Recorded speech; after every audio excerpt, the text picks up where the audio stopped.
Hi, everyone. Have you ever had that painful experience of a friend ghosting you? We want to talk all about it. Welcome to Just Between Us Unfiltered, where we say the things you're thinking but probably shouldn't say out loud. I'm Tiffany. And I'm Michelle, and we said what we said.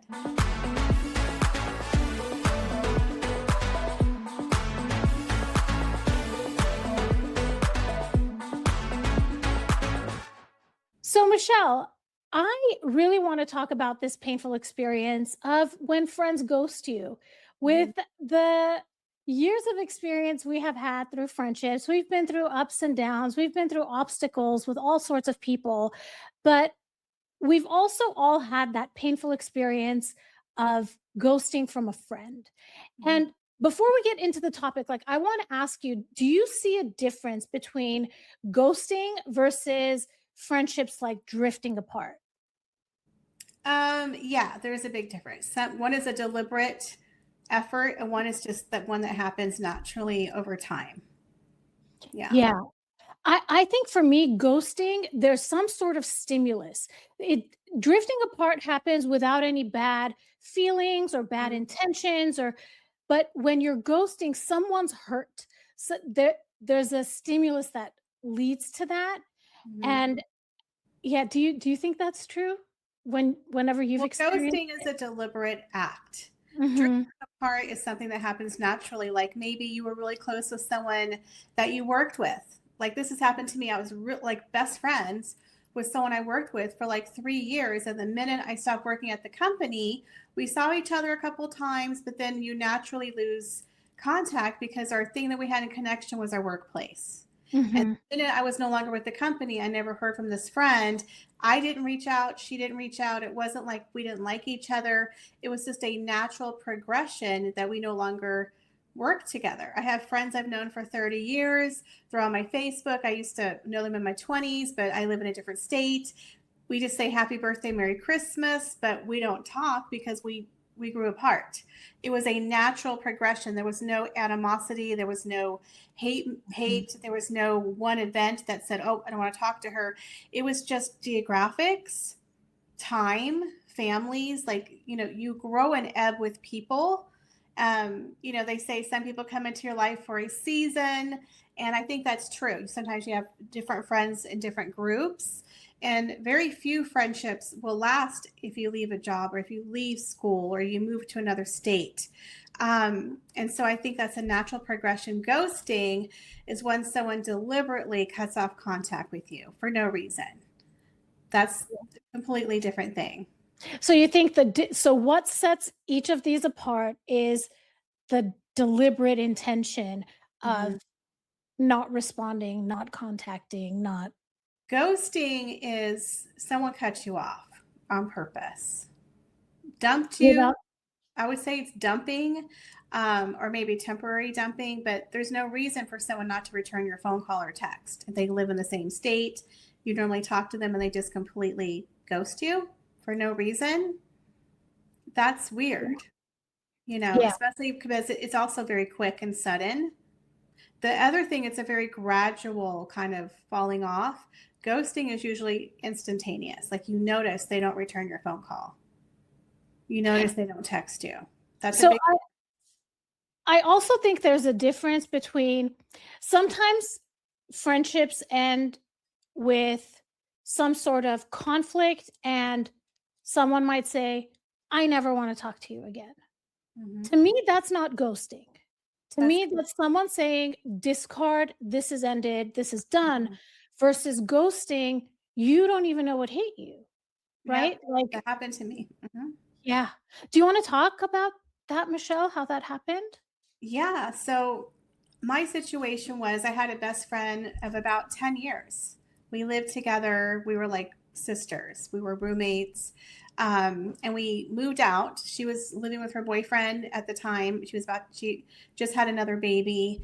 And I was single and I lived about an hour away, but we would see each other like once a month and we would still talk on the phone. We were still best friends, but she had kind of her life had changed a little bit. She had gotten into a very serious relationship. She was living with her boyfriend. Again, she just had another baby. I don't have kids. So with my ghosting experience, it was a very painful experience. It happened to me from a best friend of 10 years. And it was instantaneous with no explanation. So for us, we were like sisters. We used to live together, and then we didn't live together at that point. She had a boyfriend. She had just had a baby, her second baby. So our lives had drifted apart a little bit, but we were still best friends. There was no animosity, there was no problems. So for me, again, we had known each other for 10 years. We were like sisters, we were best friends. We had just gone to the movies. I remember I saw Sex and the City, the first one, had dinner, had a lovely time, and she was planning her first birthday party for her second son. And she said to me, you know, I'll call you and give you more details for the weekend. And I was like, great. I never heard from her again. Hmm.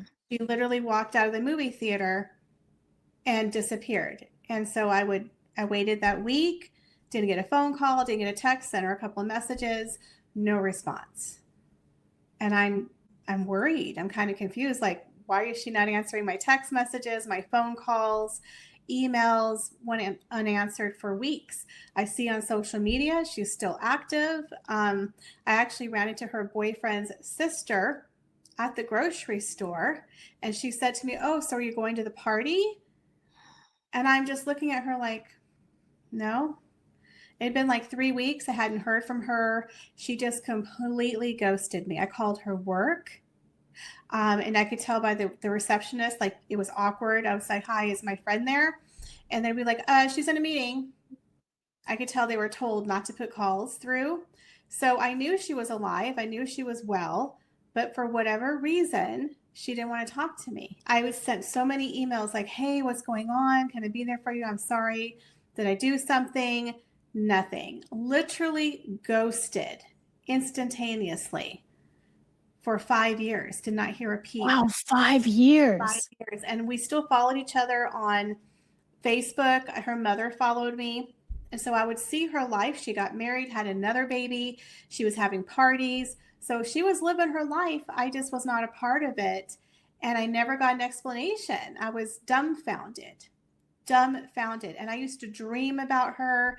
I was constantly thinking about her. I missed her. She was a part of my life for a decade. And finally, one day, I just came to the realization that we're not going to be friends. I don't know what happened. I didn't do anything. We literally hugged each other after watching a movie, had dinner, and she's like, "I'll call you on the weekend." And she ghosted me for 5 years. And then one day, I get a random message on Facebook Messenger like, "Hey." And I'm like, "Hi." And she basically gave me this really weird excuse that she went through depression after having her second baby. And I said, "Okay, I understand, but you still went to work and you still had another baby and you had a job and you were still going to parties. You were still living your life, but you cut me out completely for no reason." No reason. And her excuse was just didn't make any sense. And we never talked after that. We're still friends on Facebook, but it was just the excuse she gave me was so, it didn't make any sense to me. And at that point, I had thrown away every single photo I had of her and I because she hurt me so badly that when I was moving, I didn't want anything with her and I together. I threw out everything, everything.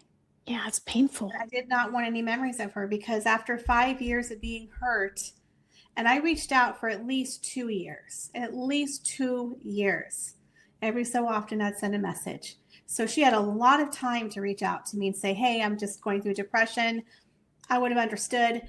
But to be ghosted for no reason, but yet she's still able to live her life and then tell me she was depressed, I don't know. So that was very painful. So I have a question for you, Michelle. Mhm. I'm sure she continued friendships with other people. She did. And a lot of people will say, don't take it personally. But in this type of situation, how do you not take that Mm. personally? Like, what makes me different? What is it about me that they don't want to talk to me. And now I understand maybe someone could say, don't take it personally, meaning the person who's ghosting you, there are some issues happening between them that they're reacting to you this way. But Mhm. did you like at the time take it personally? Yeah, I did. Because the sister-in-law, her sister-in-law was like, "Are you going to the party?" And I'm like, "No." So clearly she was in her life. I even went to a psychic. Yeah, I went to a card reader. I mean, I used to go to them all the time because I was like, I wanted to find out what's going on. Even the psychic told me nothing. She said she was jealous. And I do believe in a way now that she was jealous of me because she had kind of settled for the person that she was dating. She kind of settled into that relationship. She wasn't happy. She had just had another baby. So I feel like she saw that I was single. I was out living my life. And maybe she was a little jealous. I don't know. I wasn't like putting anything negative out there that would make her feel jealous. I was just being myself, living my life. And that's the only thing that I could really come up with, was that maybe she was jealous that I was free and she was kind of stuck in this relationship. They actually did get married and have another kid, and I think they're happy. But, sometimes maybe she was just at a point in her relationship where she felt like she just wasn't at a good point, and maybe she did have some depression postpartum. But again, to cut me out for no reason, I just couldn't. And only you. Only me. I couldn't come up with a reason, and it was so hurtful because we were like sisters. We were like, we lived together. We were family for 10 years. Yeah. And so after she reached out to me, it was like, that saying, dead to me? She was dead to me. I am a very emotional, empathetic person, but I literally had no emotion toward her. Like, I didn't have hate, but I felt nothing. It was 5 years of pain that she had caused me. And then she just kind of flippantly reaches out like, hey, no big deal, da, da, da. And she was talking about someone that we knew. And I was like, okay, well, it's good to hear from you. But it was like really weird. It was on Messenger. It was not a phone call. It was just text on Facebook Messenger. And it was one conversation. And we haven't talked. And it's been like 10 years since that conversation. So it was just, she's made no effort. I've made no effort. I threw out all the photos because she's done. I'm done. Even if she wanted to be my friend again, I would have no interest, because you can't cause me that pain for no reason and then just flippantly send me a message like nothing, with no real excuse Yeah. for doing it. So to me, my trust in her was gone. I wish her well, but I have no feelings. Like when I look at her photos, it's like no emotion. Nothing. Yeah. I'm like blank. Well, when we're hurt so Mhm. badly by someone, we shut off that vulnerability. I do that, and I think the difference between everybody is, at what point does that shut off happen? For Mhm. me, I feel like my tolerance for it is, I just need one time. Mhm. One time and it's off, and I was actually talking to my mom about this, that why, if there's 7 billion people on this planet, I would much rather gamble and find a new friendship Right. than go back and invest in something where it's clear that I wasn't valued, and it's clear that it's very easy to just dump me and forget me. Mhm. So I want to ask you, why do you think people why do you think in friendships this ghosting happens? I think there's a variety of reasons, but I think with women especially, there's jealousy. Mm. Because I have a really good friend of mine, my best friend. She got ghosted by one of her girlfriends, a really good friend of hers, and it really hurt her that these people just completely ghosted her. And even to the point where they ran into her at a shopping center, they wanted to like go in the other direction when they saw her. And it's like she didn't do anything to them. But again, I think people see she's pretty, she's single, she has a lot of boyfriends, she travels. These women are married, they have kids, they're living a great life, but for whatever reason, they ghosted her. Yeah. So maybe they didn't feel like she fit into their friend group, but the way that they ghosted her, it was hurtful and confusing as to why people just stopped talking to her.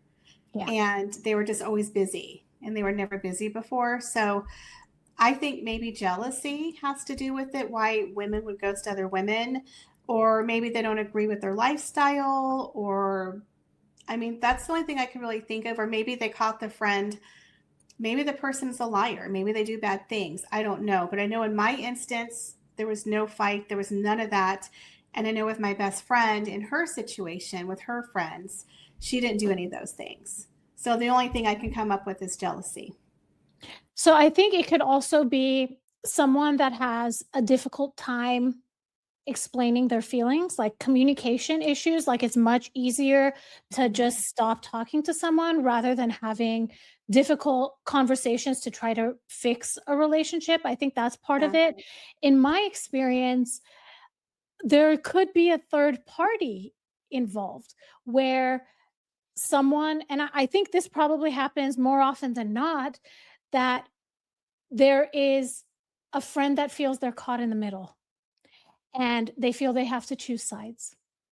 So a lot of times it may not even be anything that happened between you and this person, but that there Right. are greater powers that be, that this Mhm. person feels, okay, because of my loyalty to X, I need to stop talking to Oh, you. It's so painful.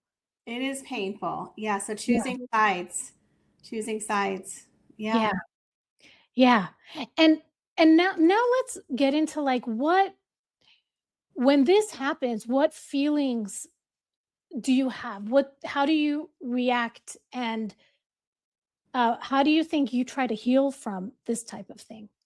Well, for me, like I said, I kind of held out hope for a long time.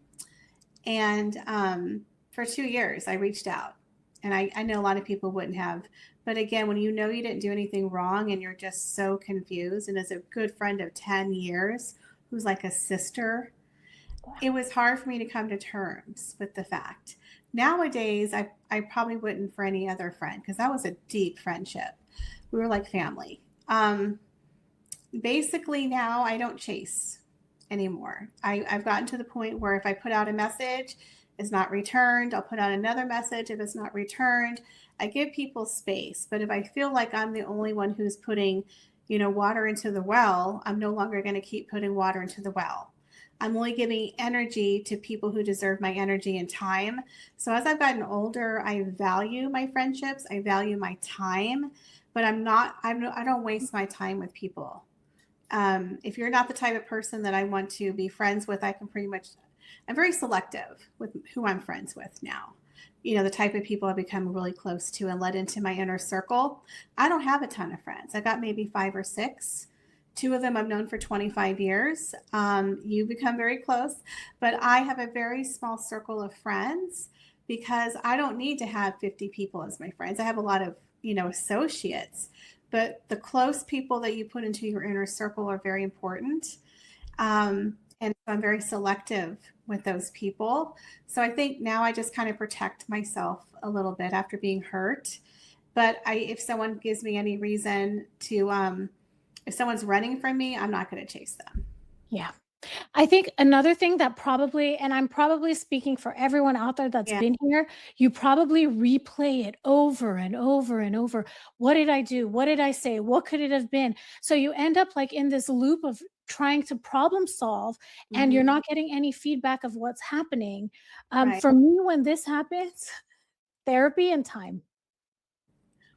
I like Therapy's that. good. Therapy works. Some people need therapy. Like Yeah. there look, therapy used to have a stigma, but now I think they should hand that out like candy, honestly, because some people need therapy. And I have to tell you, I've never had therapy, but I could have used it. I had a life coach who was a little bit of a hack, who honestly, she needed therapy, but she really wasn't. I'm telling you, some of them, she was a life coach, but woo, was she a little bit of a nut job. But I have to tell you, before she went crazy, she did. I'll have to tell you this: the time my life coach went cuckoo crazy, she actually helped me. She was a PhD, and for she was going into counseling, and I met her at a psychic fair, and so we did a barter. I built her a website and she gave me life coaching. It was like, okay, but it was more like therapy. And it was lovely because I never ever sat down and talked about my problems with anybody. And it was it was so liberating to have a third party, someone who's not invested in my life, listen to me and help me work out my problems. So I guess it was kind of therapy. It was supposed to be a life coach, but it turned more into like therapy. But it was great because I never really done that before. And so I recommend it to anyone. Therapy might be your best friend.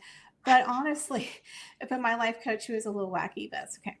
Uh, but she did help me. It was nice to be able to talk to someone, to because sometimes you need a third party. A friend is great, but sometimes we're invested in your life, and you need to have someone who's objective, and just listen to you. Sometimes I think with therapy, you work it out for yourself. If that's how it works, I don't know, but it was great. So I yeah. my therapist Mhm. validates me. Yeah. And I think therapists, I think they adapt to what you need. And my therapist knows that I was invalidated a lot.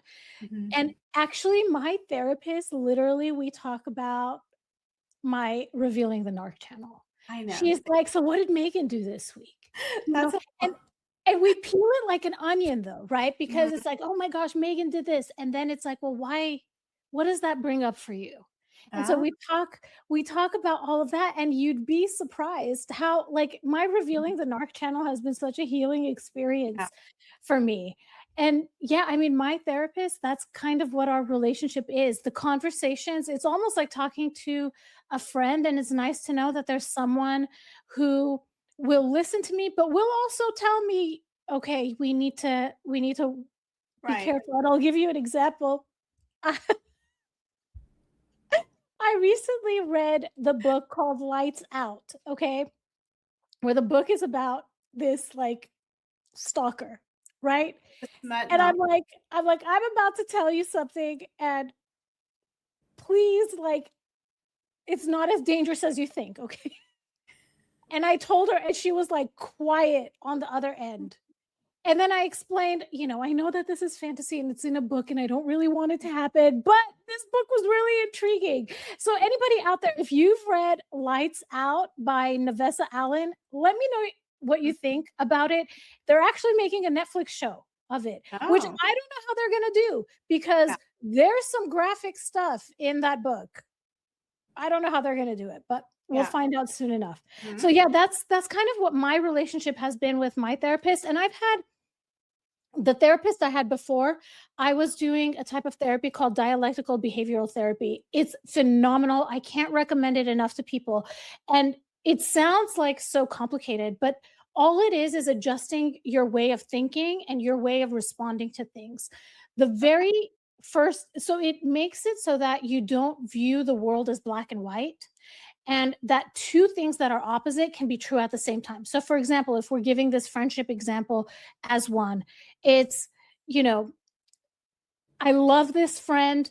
I would do anything to bring them back. I would do anything to talk to them to figure out what's going on. Mhm. And this is what she would make me do. She would make me say one on one hand, and then she would say, bring the other hand and say, and I love myself enough to know when something doesn't serve me anymore. And then you clap your hands together and you put them together because these are two seemingly opposite things, but they Mhm. can both be true at the same time. So it's really important to voice that. And if anyone has experience with DBT, drop that in the comments too. There's actually a really good workbook for it. But anyways, I it's life changing. It's life changing. Wow. So it's really great. I mean, it's divided into 4 parts, and the very first part is called distress tolerance.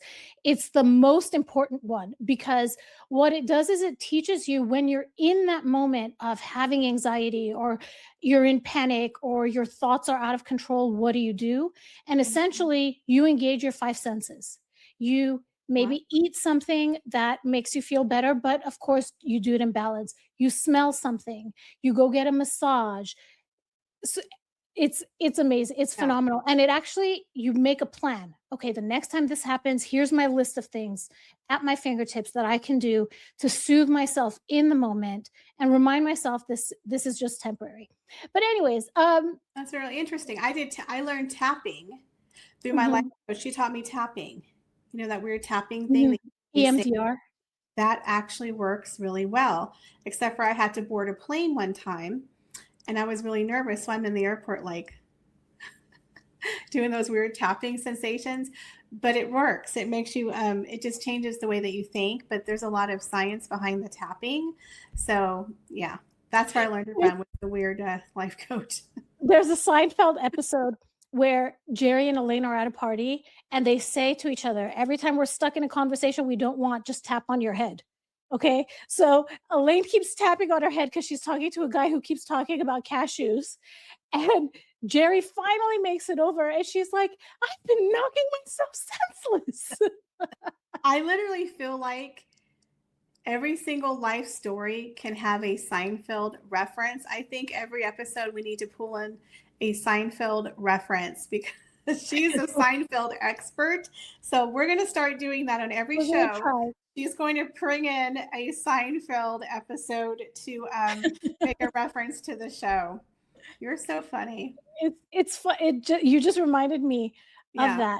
that. So I have a few more questions.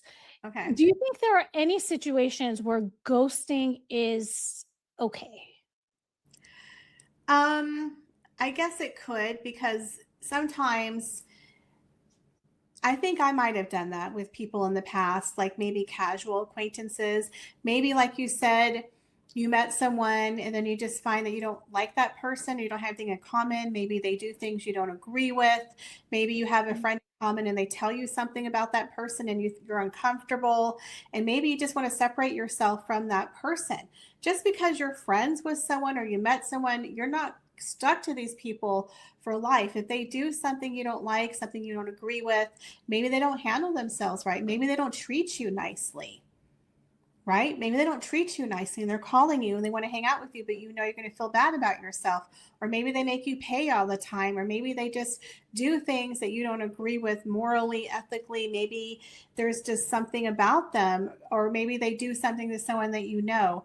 So I've ghosted people that I've decided that I didn't want to have that uncomfortable conversation and unfriend someone. So you just kind of ignore the message, right? It's just the Yeah. easier way to just not deal with the problem. And they usually get the cue after a couple of times and then they just go away. I don't like to be a mean person, but I've had to do that with people that I just really didn't mesh with. And we really weren't that good of friends. Maybe went out a couple of times.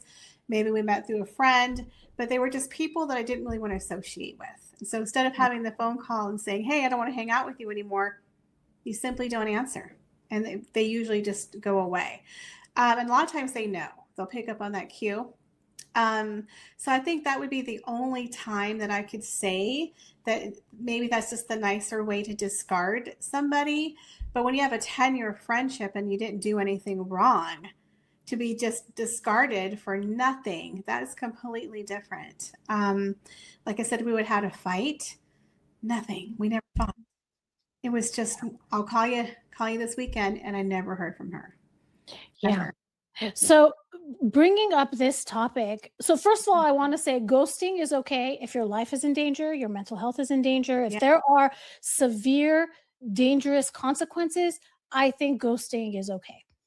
Um, because, and here's the thing, I've ghosted someone recently, and I don't feel good about it. I don't. Okay. And I know I'm going to say Why did but, you and when ghost you say Why but, did it you ghost them? negates what? Why did you ghost them? Uh, I don't wanna go into the specifics, but when I've consistently told someone, "It hurts my feelings when this is said. I don't like it when this happens," and it's ignored, I can't keep having the same conversation. Mm. And I know it sounds horrible, and I do feel,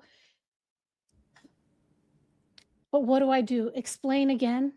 How many times can I explain? There's a saying in Armenian, You made me say it so much there's hair growing on my tongue. And I don't know why they say that, okay? But apparently, like, there's hair growing on my tongue. I You can't keep weren't being saying. heard and they kept doing something that you told them bothered you. And so let me ask you a question. After you ghosted them, did they get the hint? Did they leave you a message? Did they apologize? Um, they texted a couple times and then they stopped texting. Yeah. So, and I feel guilty about that. Why? Just because I wouldn't wanna be on the opposite end of it, but then again, how many times can I say to someone, "I don't like it when you say this to me." So they said sorry.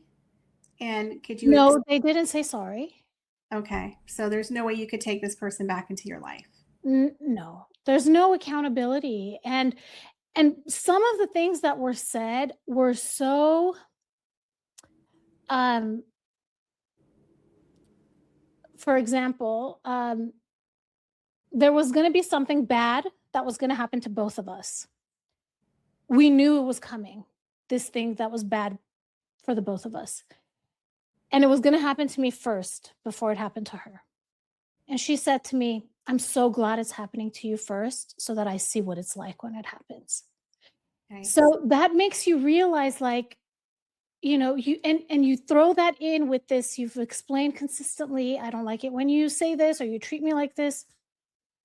Yeah. And honestly, that's when that statement was said, that's when I feel the clock on the friendships started winding down. Because and I don't know if you're like this, but when someone says something to me in the moment, I don't really get it. And then I walk away and maybe a day or 2 later, I'm like, "Wait a minute, that was a really weird thing to say." Right? Are you like that too? Yeah, yeah, but I don't think I've ever had that with you though, and we talk so many times a day. Like we just Because what we're like cat by that and mouse. we fight, but I mean, like we are not argue, but we talk it out. Like we don't give each other a minute to think. But yeah, I don't think I've ever had that with you. But yeah, I've had other friends that would be passive aggressive Mm. and they would say things and I thought, oh, that wasn't kind of nice, was it? I had one friend that every single time I hung out with her, I when I went home, I always felt bad about myself. Could Mm. never quite figure it out. Why do I always not like myself? And I realized she would make these passive aggressive comments and she always made me feel like I was a loser, like made me feel bad about myself. And I thought, huh, that's odd. And when I unfriended her, I felt great. And it was like a big weight was Yeah. lifted off of me. She always made me defensive, like I was defending myself or she was judging me. And it was weird. I can't describe it, but I just know I always felt bad about myself. And then when we were no longer friends, it was like a big weight. Yeah. So Yeah. What do you think, and this will be the last question I ask you. What do you think are some red flags before someone ghosts? What do you think happens before? Is there any predictor? there isn't because that's the whole point of ghosting is you have no idea. They just ghost you. Like I mean, there could be if you guys have conversations like you told your friend you didn't like what she was doing and she kept doing it. Um, maybe you guys are fighting, maybe not agreeing. Maybe the last couple times you're hanging out, it's awkward, forced conversations. Maybe you guys have changed. One of you has changed a lot. Maybe they have a new group of friends. Maybe they have new interests. They have a new job. There's some kind of contradiction or something different about them, and they're maybe shifting their interest in a new group of people, a new thing that you're not included in. That might be causing a little bit of strife in your friendship. That happens when people start to change and move into different groups, different interests. That can happen with friends. So that could be an indicator. But a lot of times, like for me, there was no indication, none. The only indicator I can think of is the statement that says the best predictor of future behavior is relevant past behavior. So, have they ever taken accountability for their actions? How do they talk about their past relationships, friendships, and things like that? So if you really listen, a lot of times you can tell, is this a person that will apologize when something happens? And I actually want to say, a couple of days ago, a friend of mine called me and she says, "It really hurt my feelings that you did X, Y, and Z." She said to me. Mhm. And you know what I did? I apologized sincerely. "I'm Mhm. sorry. I Yeah. know I did that. I didn't mean to do it." And you know what my friend's response to me was? "I'm sorry I brought it up." So when you create a safe space for Mhm. people to feel it's open to communicate when they're hurt with you, then you fix the friend. Look, my eyes are getting watery and emotional because this is what good Yeah. friendships are about, that you can Mhm. communicate when something is hurting you and you're not scared that they're going to attack you. You're not scared that they're going to say, "Well, I'm sorry that you feel that way." No, if you genuinely apologize and you mean it, then Mhm. that's how you that's how you have long life Look, look, friendships. friendships is not about people who are just like you. It's not about people you've known for a long time. It's not about people you have the most in common with. It's not about the people that you get along with the most, the people you like the most. It's honesty. Honest. If you have a friend who's going to look you in the face and say, "I love you, but you effed up," or "I love you, but you hurt my feelings. I don't like when you say this to me, and please stop saying it." They're setting a clear boundary. And if you're a friend, you're going to be like, "Oh my God, I'm so sorry. Thank you for telling me so I can now correct my behavior."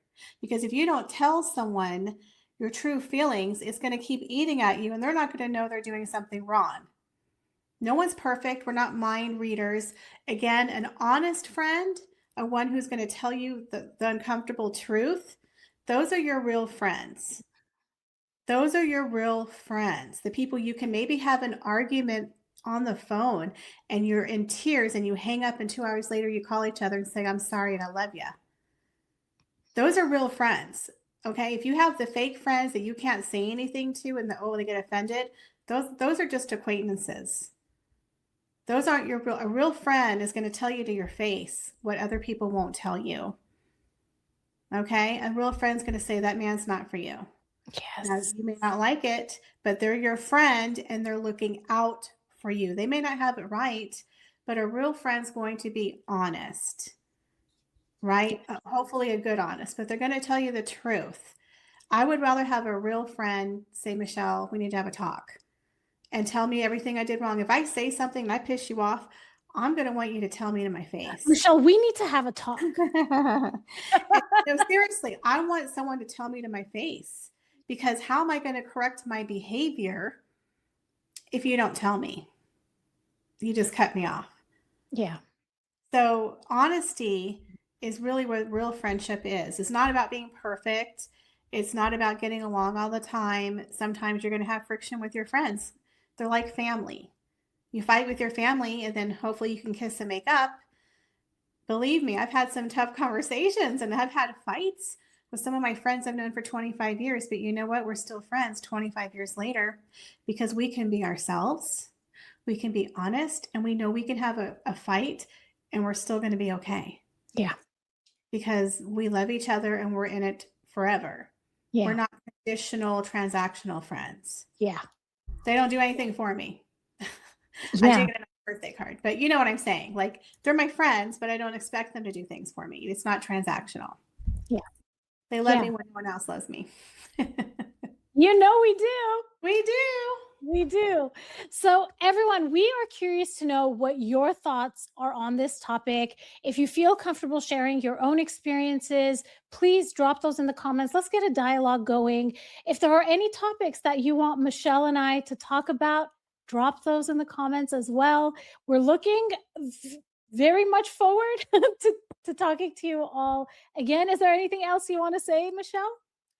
No, we have a really good episode coming up next on red flags and online dating. So stay tuned for that. Yep. All right, everyone. Thank you. Bye.